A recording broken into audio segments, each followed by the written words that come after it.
Hello प्यारे बच्चों, मैं अभिषेक शुक्ला आपका अपने YouTube channel math solve with Abhishek में आप सभी का स्वागत है।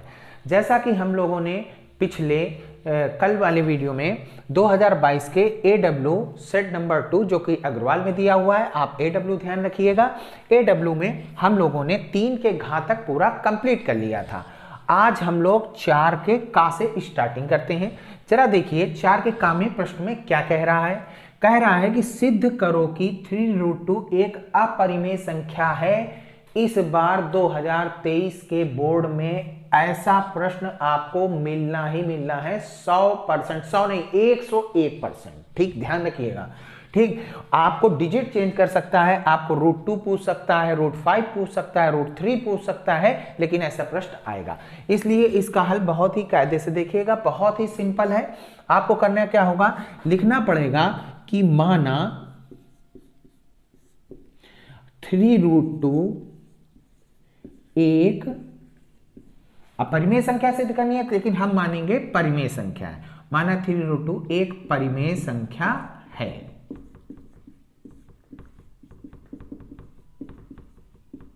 एक परिमेय संख्या है।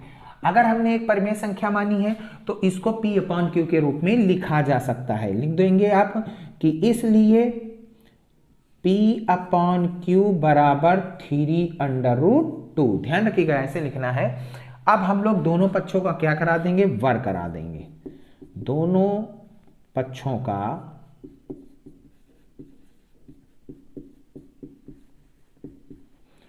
वर्ग करने पर, हाँ एक चीज और ध्यान रखिएगा, मैं लिखना भूल गया। P/Q बराबर, और यहां पर ब्रैकेट में लिख दीजिएगा जहां P व Q सह अभाज्य संख्याएं हैं। सह अभाज्य संख्याएं हैं। अच्छा, सह अभाज्य संख्याएं होती क्या हैं, इसको इस पर भी देखिए। अभाज्य का मतलब आप लोग जानते हैं। अभाज्य का अर्थ होता है कि ऐसी संख्या जो स्वयं से कट जाए या 1 से कटे, वह अभाज्य संख्या कहलाती है। जैसे 2 हो गया, 3 हो गया, 5 हो गया, 7 हो गया, यह अभाज्य संख्या है। अब बहुत से बच्चों को डाउट है कि यह सह अभाज्य क्या होता है, तो आप लोगों को बता दें, सह अभाज्य ऐसी संख्याएं होती हैं जैसे 2 संख्याएं होंगी, उन दोनों संख्याओं का मासा जब हम HCF निकालेंगे तो 1 निकलता है। ठीक है, वह सहभाज्य संख्या है। जैसे कि अगर हम आपसे कहें P बराबर 4 है और Q बराबर आपका 9 है, तो क्या यह सहभाज्य है? तो आप कहेंगे हाँ यह सहभाज्य है। क्यों? क्योंकि इन दोनों का अगर हम लोग मासा निकालेंगे, HCF निकालेंगे, तो वो 1 निकलेगा। आपके दिमाग में ये रहेगा कि सर ये तो एक अभाज्य संख्या नहीं है, ठीक, ये तो भाज्य संख्या है, तो उससे मतलब नहीं है भाज्य। सह अभाज्य दोनों में कंपेयर कराया जाता है, इन दोनों में कोई भी चीज कॉमन नहीं है, मतलब दोनों का मासा अगर P और Q का निकालेंगे तो 1 निकलेगा, तो इसलिए वह सह अभाज्य संख्या कहलाती है। इसका अर्थ यह हुआ कि P और Q दोनों ऐसी संख्या हैं जो किसी भी नंबर से, सेम नंबर से कटेंगी नहीं, एक के अलावा। ठीक, अब देखिए P/Q बराबर 3√2, और इसमें हमने दोनों पक्षों का वर्ग करा दिया, तो P² बटे Q² बराबर 3/√2 का होल स्क्वायर। इसको लिखेंगे P² बटे Q² इज इक्वल टू, ये आ जाएगा 9 × 2, इसका होल स्क्वायर कर देंगे, Q² वहां चला जाएगा, तो P² बराबर 18 Q², ये हमारा आ गया। ठीक, अब हम लोग Q² की वैल्यू निकालेंगे, तो Q² की वैल्यू आ जाएगी आपकी P² बटे 18। ठीक, यहां तक आप समझ गए होंगे। अब मैं यहां कर रहा हूं, इसका अर्थ यह हुआ कि Q² = P² बटे 18। इसका अर्थ यह हो गया कि यह 18 से विभाज्य है। P क्या है, 18 से विभाज्य है। अगर P² 18 से विभाज्य है तो P भी 18 से विभाज्य होगा। अगर किसी भी संख्या का वर्ग किसी संख्या से विभाज्य होता है, अगर हम कहें कि 4² आपका 4 से विभाज्य है, तो ये सिंगल टर्म भी 4 से विभाज्य होगा ही होगा, ये चीज ध्यान रखिएगा। अगर हम आपसे कहें कि 6 स्क्वायर 3 से विभाज्य है तो इसका मतलब कि केवल 6 भी 3 से विभाज्य होगा। ठीक, यह ध्यान रखिएगा। तो p स्क्वायर 18 से क्या है, विभाज्य है, तो ये लिखना पड़ेगा p स्क्वायर 18 से विभाज्य है, या भाज्य है भी लिख सकते हैं, 18 से भाज्य है,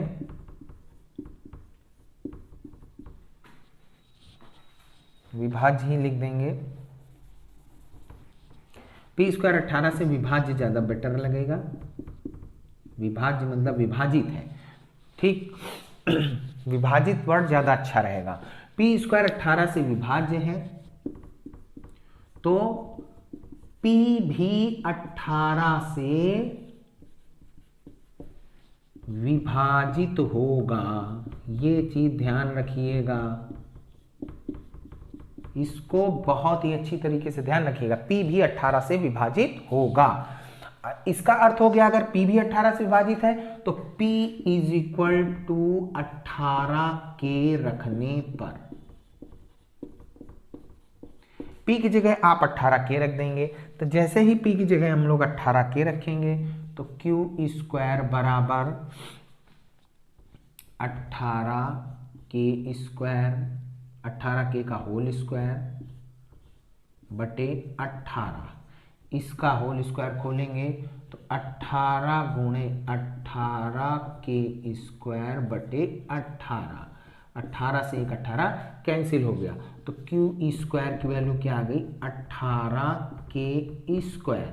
ठीक है, अब अगर हम लोग के स्क्वायर की वैल्यू निकालेंगे तो लिखेंगे के स्क्वायर बराबर q स्क्वायर बटे 18। इसका अर्थ क्या हो गया, इसका अर्थ हो गया कि q स्क्वायर भी 18 से क्या है, विभाजित है। बस यहां पर यही ध्यान रखना है, q स्क्वायर भी 18 से विभाजित होगा। तो यहां लिखेंगे अतः q स्क्वायर भी 18 से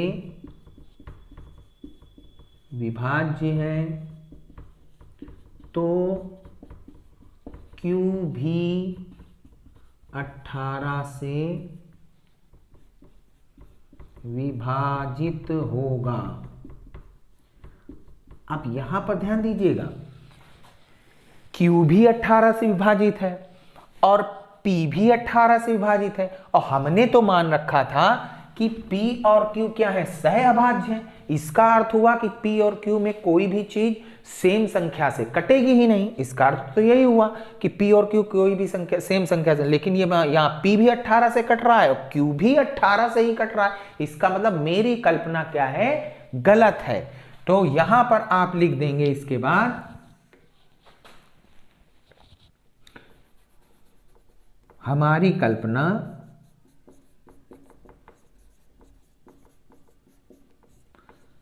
गलत है, अतः बस डायरेक्ट आप लिख दीजिए, अतः 3√2 एक परिमेय संख्या होगी।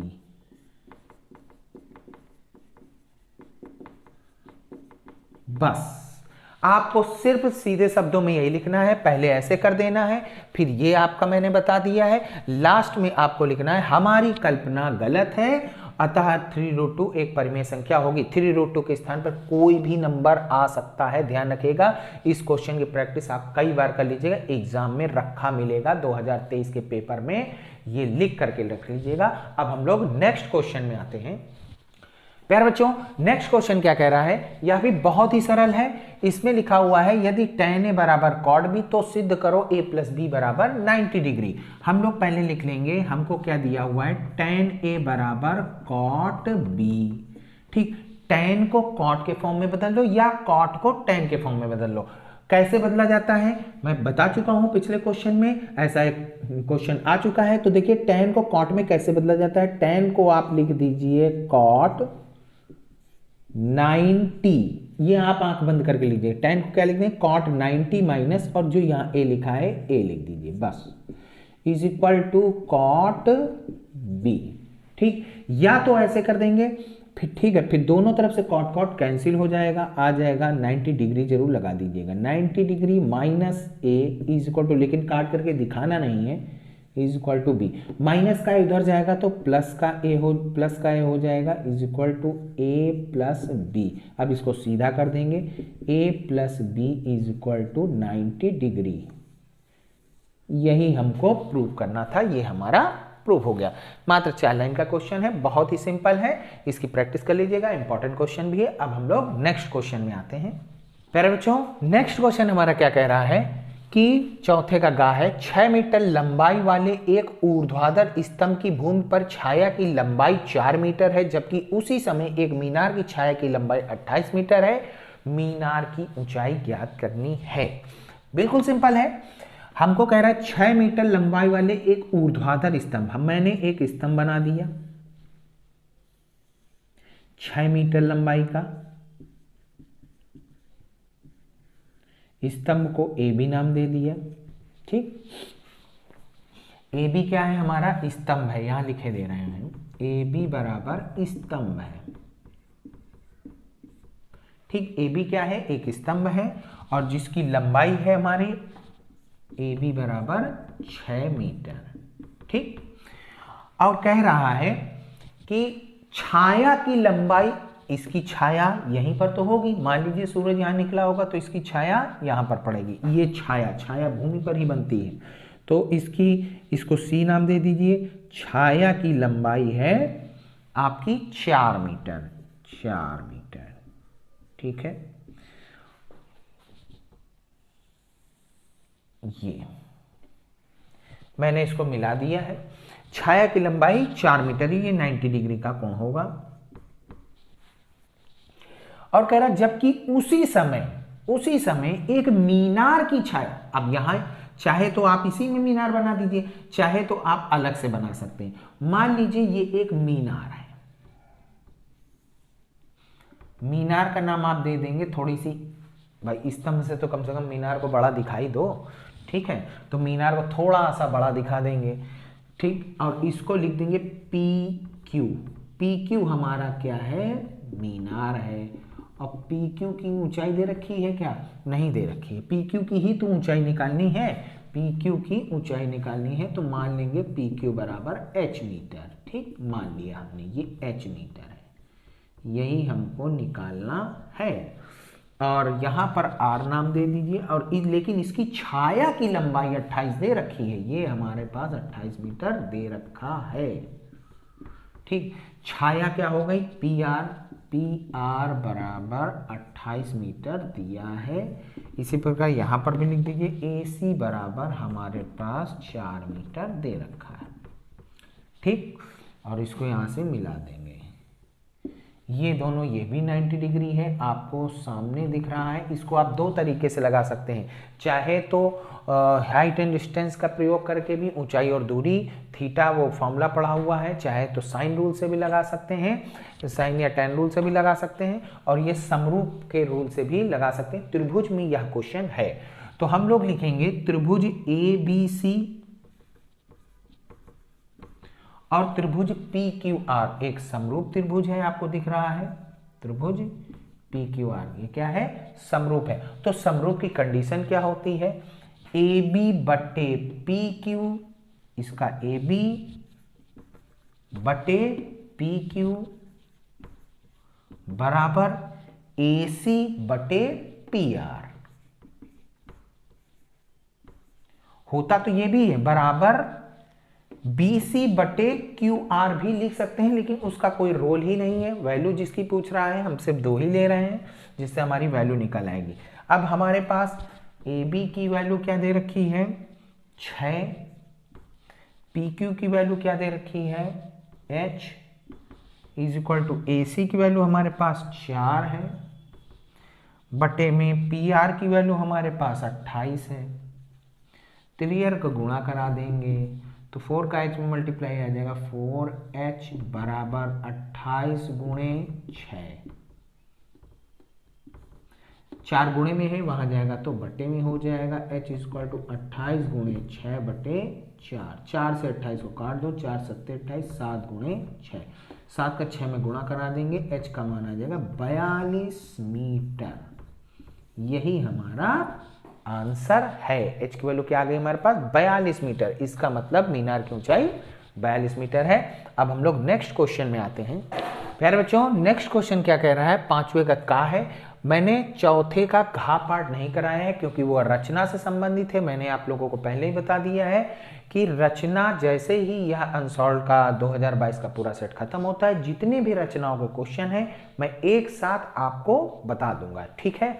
और कैसे बताएं, क्योंकि उसमें प्रकार पेंसिल का यूज होना है, ठीक, तो उसी से आप लोगों को समझ में ज्यादा आएगा। बोर्ड पर प्रकार पेंसिल तो चला नहीं सकते हैं कि बोर्ड पर यहाँ एक इतना बड़ा प्रकार ले आए वैसे ऐसे करके खींचेंगे, समझ में आएगा नहीं और मिलेगा भी नहीं ऐसा प्रकार कहीं पर, ठीक।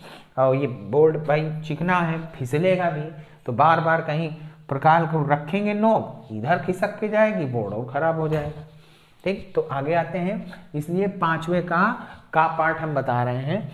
इसमें लिखा है ऐसे दो क्रमागत, क्रम का मतलब क्रम से, क्रम का मतलब जानते हैं 5 के बाद जैसे 6 है, 6 के बाद 7 है, वही क्रम कह रहा है। क्रमागत विषम धनात्मक पूर्णांक ज्ञात करो जिनके वर्गों का योगफल 290 है। तो पहले लिखेंगे माना पहली संख्या, भाई 2 ज्ञात करनी है तो 2 ही तो मानेंगे संख्या। पहली संख्या को आप क्या मान लेंगे, x मान लेंगे। तो भाई दूसरी संख्या क्या होगी, दूसरी क्रमागत संख्या, क्रमागत विषम संख्या। मैं ये एक बार ऐसा क्वेश्चन करा चुका हूं पिछले सेट में, ध्यान रखिएगा। क्रमागत विषम संख्या आपकी क्या होगी, अगर सम कहे तब भी पहली x और दूसरी क्रमागत सम संख्या माननी होगी तो x+2, विषम कहेगा तो भी x+2 ही मानना है। गलती मत कर दीजिएगा, बहुत से बच्चे गलती कर देते हैं और यह इंपॉर्टेंट भी क्वेश्चन है, इसलिए इसको समझ लीजिएगा। पिछले वाले सेट में 2022 का जो एवी सेट पहला सेट करा रहे थे उसमें सम लिखा हुआ था, देख लीजिएगा। अगर आप लोगों ने नहीं देखा है तो पिछले वीडियो में देख लीजिएगा सेट में। अब देखिए दूसरी क्रमागत विषम संख्या x+2 है। प्रश्नानुसार हमारे पास क्या कह रहा है, प्रश्नानुसार कहा है कि जिनके वर्गों का योग, मतलब पहली संख्या का वर्ग प्लस दूसरी, योग का मतलब प्लस होता है, प्लस दूसरी संख्या का वर्ग का योग, वर्गों का योग किसके बराबर है, 290। क्वेश्चन में कह रहा है, जैसा कह रहा है वैसा कर रहे हैं भाई। पहली संख्या हमारे पास x दे रखी है तो x² प्लस दूसरी संख्या हमारे पास x+2 दे रखी है तो x+2 का whole square is equal to 290। अब होल स्क्वायर खोल देंगे, x² plus a plus B का होल स्क्वायर का फॉर्मूला क्या होता है, a² plus b² plus 2ab is equal to 290। a plus B का होल स्क्वायर नहीं याद है तो याद कर लेना। अब ये छोटी छोटी चीज नहीं लिखाएंगे, हाई स्कूल का पेपर नजदीक है, ठीक। x² जुड़ जाएगा तो 2x² प्लस 4, 2 दूनी 4x बराबर 290, ठीक है। अब इसको यहाँ पर ले आएंगे तो 2x² प्लस 4x प्लस 4, पहले इसको लिख लिया x वाले को, फिर उसके बाद वाली संख्या प्लस 4 माइनस 290 बराबर 0। अब 2x² प्लस 4x, 290 में से 4 गया तो माइनस का 286 बचा इज इक्वल टू 0। इसमें से कॉमन क्या आ रहा है, 2 कॉमन ले लेंगे तो बचेगा x² plus 2x minus 1 4 3 143 is equal to 0। 2 गुणे में है, वहां जाएगा बटे में हो जाएगा तो बचेगा क्या, x² plus 2x minus 143 is equal to 0। अब हमको इसके फैक्टर करने के आपके पास 3 तरीके हुए, एक गुणनखंड विधि से, पूर्ण वर्ग विधि से और एक धराचार विधि से। ठीक है, जिसको द्विघाती विधि भी कहते हैं। तो आप क्या करोगे, धराचार विधि से भी इसको हल कर सकते हो, पूर्णवर्ग विधि से भी हल कर सकते हो, गुणनखंड। लेकिन गुणनखंड थोड़ा सा सरल लगता है क्योंकि आप लोगों ने कक्षा 9 से पढ़ा हुआ है, इसलिए गुणनखंड लगा दीजिए, वरना धराचार भी सही है। जब आपको गुणनखंड ना समझ में आए तो धराचार विधि से लगाना है। अब देखिए इसमें गुणनखंड विधि में क्या होता है, जो लास्ट में संख्या होती है इसका ऐसे दो भागों में विभाजित करो कि घटाने पर, उन दो संख्याओं को घटाने पर 2 आ जाए और गुणा करने पर 143 आए। तो इसको निकालने के लिए सबसे पहले आप फैक्टर कर लेंगे इसके, ठीक है। 2 से तो ये कटेगा नहीं, 4 3 7 7 1 8, यह 3 से भी नहीं कटेगा, 4 से भी नहीं कटेगा, 5 से भी नहीं कटेगा, 6 7 7 से भी करके देखेंगे नहीं कटेगा, 8 9 9 से भी करके देखेंगे नहीं कटेगा, 10 11 11 से कट जाएगा यह, 11 91 11 11 33। तो हमारे पास आ गया 11 गुणे 13। और एक चीज का ध्यान रखिए, बड़ी संख्या पहले लिखना, छोटी संख्या बाद में। कभी 11 माइनस 13 गलती से भी मत बताइएगा, हमेशा 13 माइनस 11 करिएगा, क्योंकि घटाने की बात हो रही। तो जब घटाने की हम आपसे बात करेंगे तो 11 माइनस 13 कि फटाक से बता देंगे, अरे सर जी 11 माइनस 13 नहीं, 13 माइनस 11 बताना है आपको, ठीक है। हाँ, तो ऐसी दो संख्याओं में थोड़ा कौन सी, 13 और 11 में, 13 का 11 में गुणा कराओगे तो 143 आएगा, घटाओगे तो 2 आएगा। 13 माइनस 11, बार बार मैं यही रिपीट कर रहा हूं, ध्यान रखिएगा। तो एक्स स्क्वायर प्लस 2x को लिखेंगे 13, पहले 13x फिर माइनस करके 11x। माइनस क्यों किया, क्योंकि यहां पर माइनस का चिन्ह लगा है, इस वजह। प्लस लिखा होता तो प्लस करना पड़ता। माइनस का 143 इज इक्वल टू 0। अब प्लस का अंदर मल्टीप्लाई करा देंगे, x square plus 13x minus का 11x माइनस का 143 इज इक्वल टू 0। दोनों में से कॉमन क्या आ रहा, x बचेगा, x प्लस 13, दोनों में से माइनस का 11 कॉमन ले लेंगे, बचेगा x प्लस 13 बराबर में 0। दोनों में से कॉमन आ रहा है x प्लस 13, ब्रैकेट में क्या बचेगा, x माइनस 11 बराबर 0। दो मान प्राप्त हो रहे हैं, एक बार x प्लस 13 इक्वल टू 0 लिख देंगे, यहाँ पर लाइन खींचे दे रहे हैं। एक बार x plus 13 is equal to 0, तो x का मान आ जाएगा माइनस का 13। एक बार लिख देंगे x minus 11 is equal to 0, तो x का मान आ जाएगा प्लस का 11। अब ये 13 भी विषम है, 11 भी विषम है, लेकिन ये निगेटिव है, हमको बताना है धनात्मक में। तो आंसर तुम्हारा कौन सा होगा, यह सही होगा, यह अमान्य है, ठीक है। तो x की वैल्यू हमारे पास क्या आ गई, 11। इसका अर्थ हो गया कि हमारी पहली संख्या आ गई है, पहली संख्या को x माना था और x का मान है 11, और दूसरी संख्या हमारी प्राप्त हो गई है x plus 2 is equal to 11 plus 2 मतलब कि 13। तो दो संख्याएं कौन कौन सी आ गई, एक 11 और दूसरी संख्या 13। समझ गए। अब नेक्स्ट क्वेश्चन में आते हैं। प्यारे बच्चों, नेक्स्ट क्वेश्चन क्या कह रहा है, यदि बिंदु a, 0, 0, b तथा x, y संरेख हो तो सिद्ध करो कि x अपॉन a प्लस y upon b is equal to 1। ध्यान से समझ लीजिएगा, अगर आपसे क्वेश्चन में संरेख कहता है तो संरेख का मतलब होता है कि त्रिभुज का क्षेत्रफल 0 है। दिमाग में एकदम बैठा लीजिएगा। कभी भी क्वेश्चन में संरेख की बात कर दे कि संरेख अगर कहे कि संरेख है तो त्रिभुज का क्षेत्रफल 0 होगा। अगर आपको सिद्ध करना है कि सिद्ध करिए कि ये तीन बिंदु संरेख हैं तो त्रिभुज का क्षेत्रफल 0 आएगा। अगर 0 आ गया तो लिख दीजिए सिद्ध हो गया कि यह संरेख है। ठीक, तो इसने पहले ही कह दिया कि संरेख है, तो अगर पहले ही कह दिया है संरेख है तो इसका मतलब त्रिभुज का क्षेत्रफल 0 है। तो इसका अर्थ हो गया, संरेख का मतलब है त्रिभुज का क्षेत्रफल क्या है आपका 0 है। और त्रिभुज का क्षेत्रफल होता क्या है आपको पता है, 1/2 बिंदु के रूप में है तो 1/2 X Y minus Y plus X Y minus Y plus X Y minus Y बराबर 0।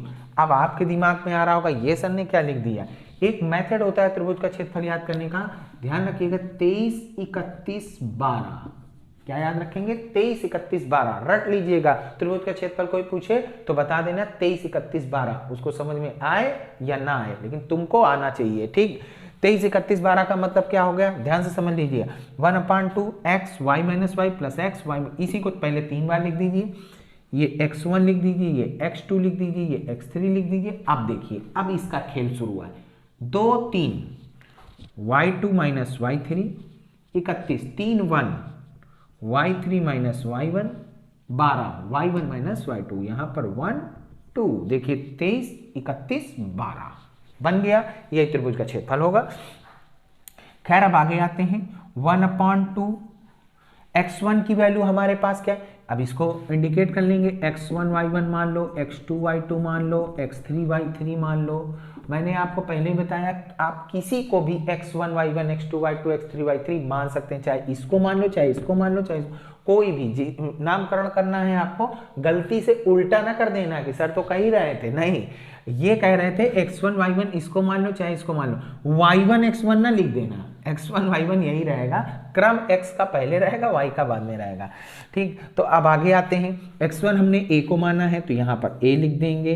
y2 कहाँ है? y2 को हमने b माना है, माइनस y3 किसको माना है? y माना है, ठीक।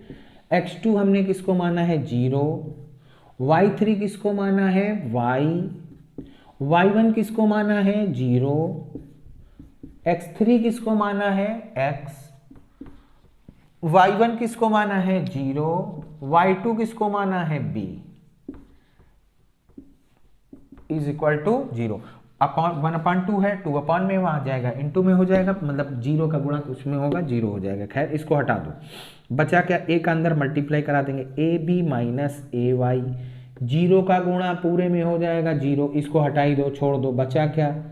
प्लस का x का गुणा 0 में होगा 0, x का गुणा b में होगा तो bx आएगा, लेकिन माइनस का आएगा, इसलिए माइनस का bx बराबर में आ गया 0। अब ये दोनों माइनस के हैं, इनको वहां भेज दो तो आपका बन जाएगा ab बराबर bx प्लस ay, दोनों माइनस के थे। अब इसको सीधा कर लो, सीधा मतलब bx प्लस ay बराबर ab। अब ab का क्या कर देंगे? दोनों तरफ भाग कर देंगे। ab का भाग करने पर ab का इसमें भाग करेंगे, ab का इसमें भी, ab का इसमें, तो ध्यान से देखिए bx बटे ab प्लस ay बटे ab is equal to ab बटे ab। कुछ कैंसिल हो रहा, b से b कट गया, आ गया x अपॉन a से a कट गया, y अपॉन b, ab से ab कटा 1। यही हमें प्रूव करना था। देखिए सिद्ध करना है x अपॉन a प्लस y अपॉन b बराबर 1। बहुत ही सिंपल क्वेश्चन है। अब हम लोग नेक्स्ट क्वेश्चन में आते हैं।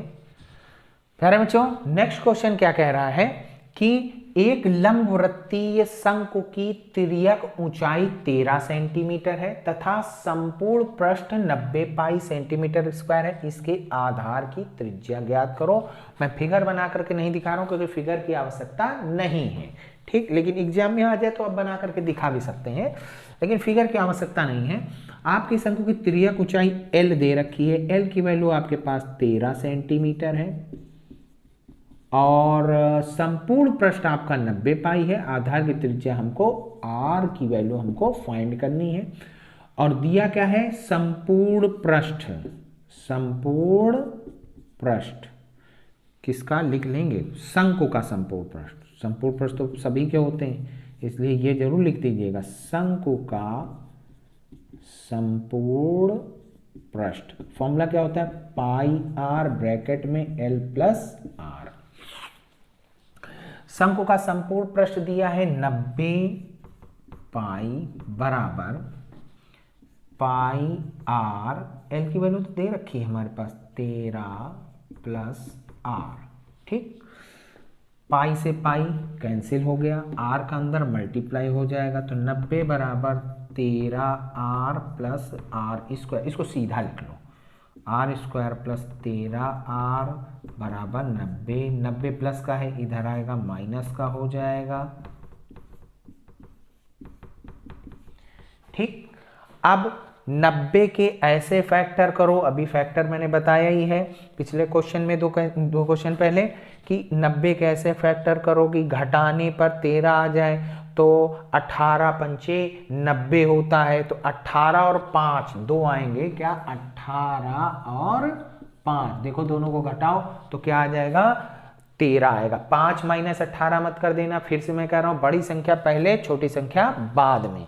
अब देखिए यहां पर करते हैं R square plus 18r minus 5r bracket बंद माइनस का 90 बराबर 0, प्लस का अंदर multiply R square plus 18r minus 5r minus 90 is equal to 0। अब मैं यहाँ बता रहा हूँ दोनों में से कॉमन क्या आ रहा है, r, ब्रैकेट में क्या बचेगा r प्लस 18, इन दोनों में से कॉमन क्या आ रहा है, माइनस का 5, क्या बचेगा r plus 18 is equal to 0, दोनों में से कॉमन क्या आ रहा है, r प्लस 18 और यहाँ बचेगा r माइनस 5 बराबर 0।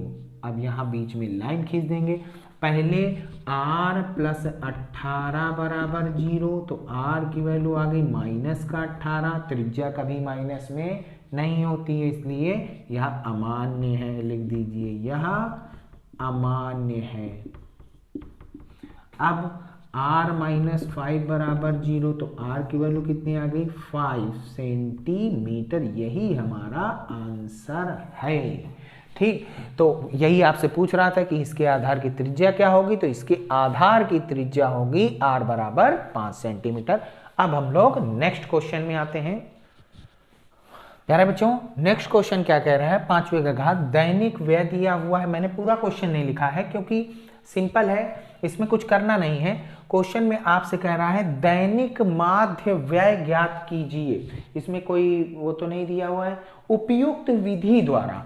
इसने कहा जो भी विधि आपको अच्छी लगे उस विधि का प्रयोग करके, क्योंकि ये 3 विधियों से हल होता है। एक कौन सा होता है, कल्पित माध्य विधि जिसको लघु रीति भी कहते हैं, दूसरा एक होता है प्रत्यक्ष विधि, तीसरा होता है पग विचलन विधि। सबसे अच्छा है प्रत्यक्ष विधि अगर आपका कैलकुलेशन अच्छा है तो, ठीक है। प्रत्यक्ष विधि में कुछ नहीं करना होता है, उसने एक उपयुक्त विधि कहा है, हम लोग प्रत्यक्ष विधि से लगाते हैं। एक चीज ध्यान रखिएगा, जिस विधि का आप उपयोग कर रहे हैं वो विधि लिख दीजिएगा प्रत्यक्ष विधि से।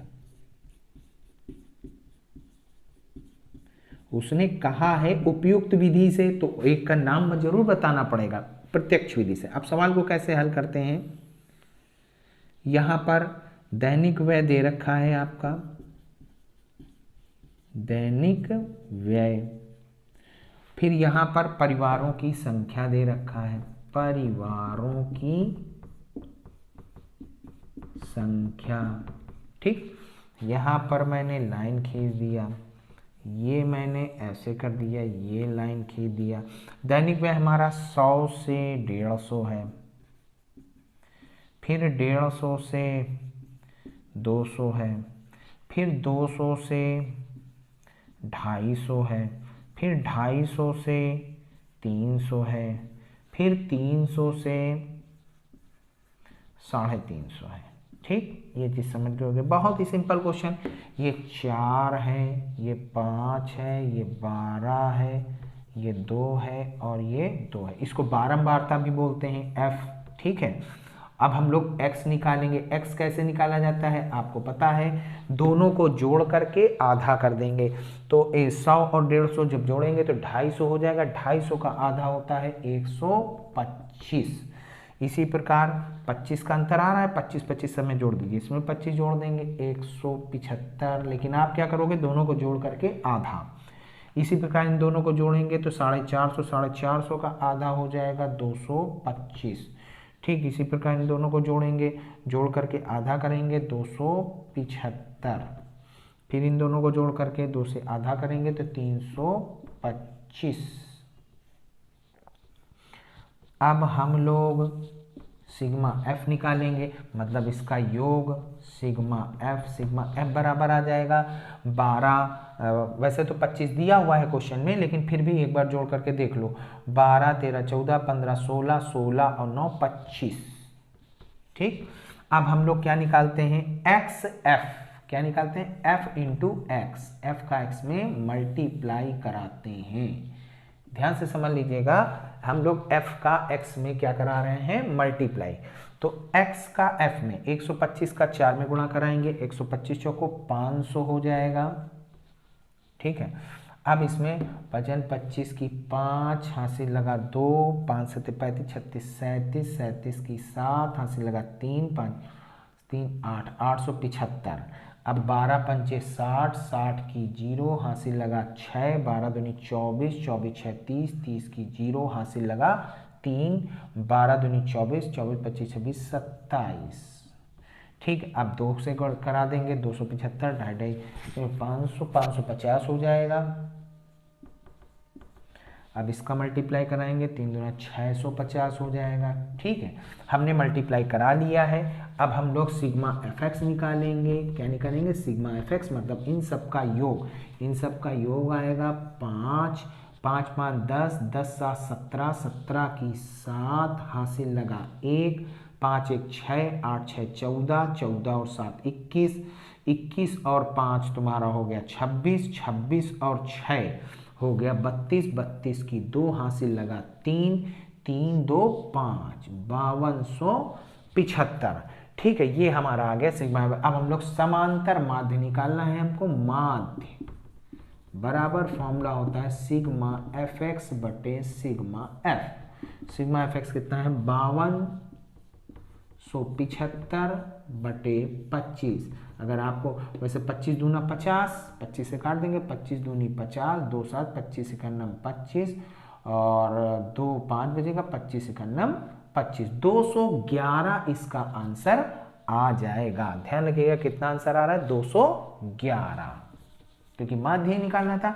सिंपल है, माध्य निकालना बहुत सरल है, प्रत्यक्ष विधि से लगाएंगे, दैनिक वेब पर लिखा हुआ। अब हम लोग नेक्स्ट वीडियो में कल मुलाकात करते हैं। अब इसके बाद 5 छठे वाले क्वेश्चन, क्योंकि लॉन्ग क्वेश्चन है और बहुत ही ध्यान से समझना होगा। मैं एक एक स्टेप आप लोगों को समझाऊंगा। अगर आप लोगों को वीडियो पसंद आया हो तो कमेंट करिए, अपने फ्रेंड में शेयर करिए, ठीक है। अब नेक्स्ट वीडियो में मुलाकात होती है। नमस्कार।